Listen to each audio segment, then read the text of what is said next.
I want to give you a really simple 3-step process to be resilient in the face of whatever you might be dealing with. And there are 3 A's to make it nice and easy to remember. So the first one is we need to accept. We need to accept whatever it is we're dealing with. So let's use an example that hopefully a lot of us can relate to kind of illustrate how this works. So let's say we've been in a relationship for 2 years. We really liked this other person, and for whatever reason, they decided to break up with us. Okay, so now you've been hit with this surprise news out of nowhere. You're upset, you're disappointed, you're frustrated. How do you handle that situation? Well, step 1 is you accept it. And when I say accept, I don't mean that, oh, it's just fine, everything's okay. But I mean at a very basic level, we accept the new reality. We accept what is happening is happening. And that may sound obvious, but a lot of people fail to do that. That's what the word denial is all about. You may have encountered somebody in your life who's dealt with an addiction, for example. Well, someone who's in the middle of addiction has not been able to accept. They haven't come to terms with the fact that they have a problem. And so they live in this denial world where they think everything is okay, even though it isn't. So in the example of breaking up with someone, you have to accept that, okay, the relationship is over. I can't fix it. It's done.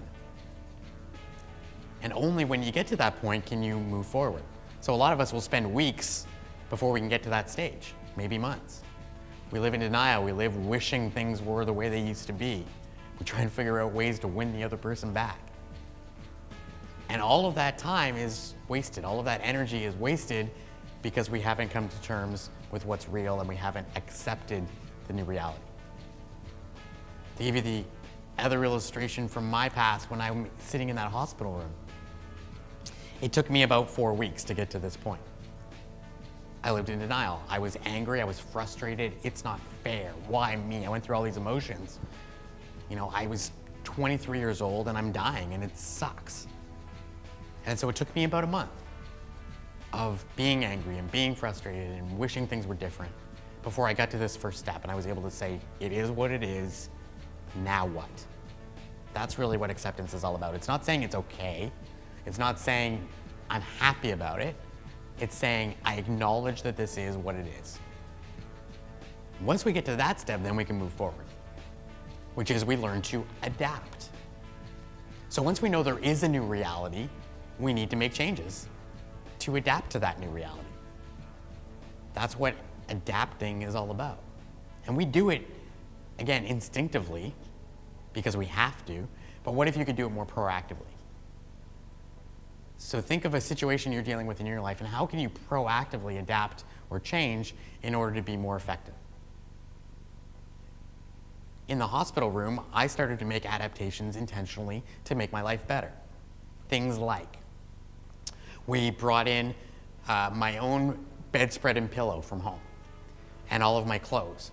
So instead of sleeping in the hospital sheets with the hospital pillow, I had my own blankets. I wore my own clothes instead of the hospital gown.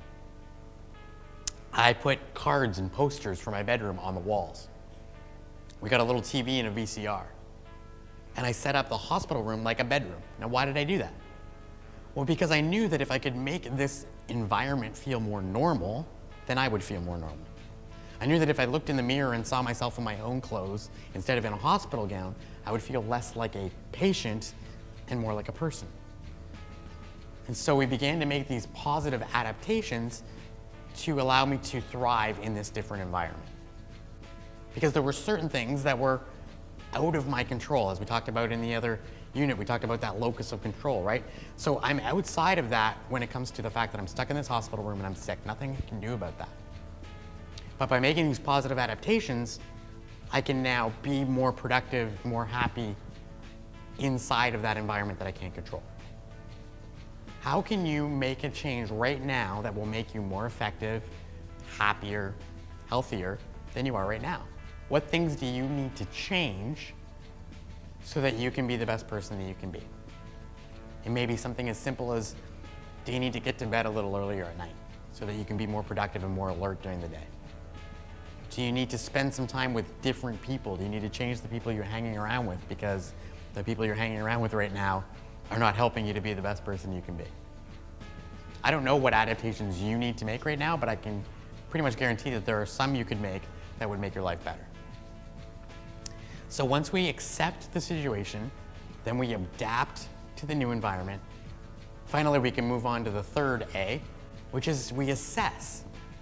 So we look at the adaptations we've made, we look at the changes we've made, and we say, are they working or not, right? Is this working? Because sometimes they will be very effective, and sometimes they won't. Sometimes we'll guess wrong. Sometimes we'll adapt in a way that isn't effective. It doesn't help. So that might be a case of saying, okay, I'm not getting enough sleep at night, so I'm going to drink coffee in the morning. And that works for a little while, but eventually I'm so sleep deprived that the coffee isn't really working anymore, and now I'm just jittery, and I'm not thinking straight, and I'm still not getting enough sleep, and so I just feel like crap. So at that point, the adaptation has stopped working, and I need to do something different.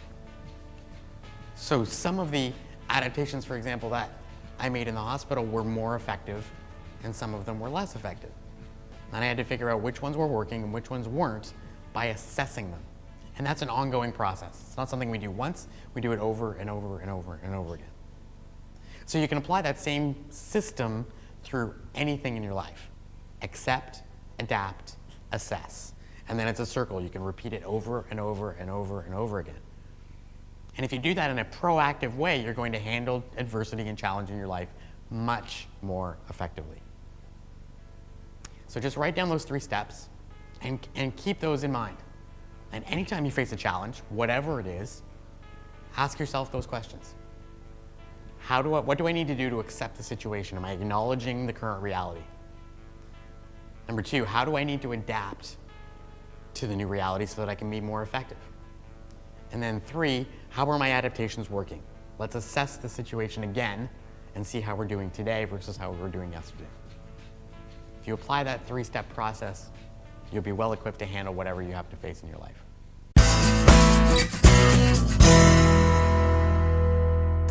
Hey guys, this is Mark. Thank you for watching that video. Do me a favor, if you're not already, subscribe to the channel. Click that subscribe button there you see. And that way you will be instantly notified every time I put out a new video like this. You can also share it on Facebook, Twitter, wherever you hang out, and let your friends know that they can be watching videos on this channel absolutely free as well. And as a thank you for doing that, I want to give you a special gift. I wrote a book a few years ago called Live Life from the Heart, 52 Weeks to a Life of Passion and Purpose. It is a guidebook to help you live a passion-filled life. And I've sold thousands of copies of that book. I still sell it to this day on my website and after events. But I want to give it to you as my personal thank you for having watched this video. All you have to do to get it is click the link you see right there on the screen, and it will bring you to the page where you can download the book for free right now. So go ahead and click the link, subscribe to the channel, and we'll see you next time.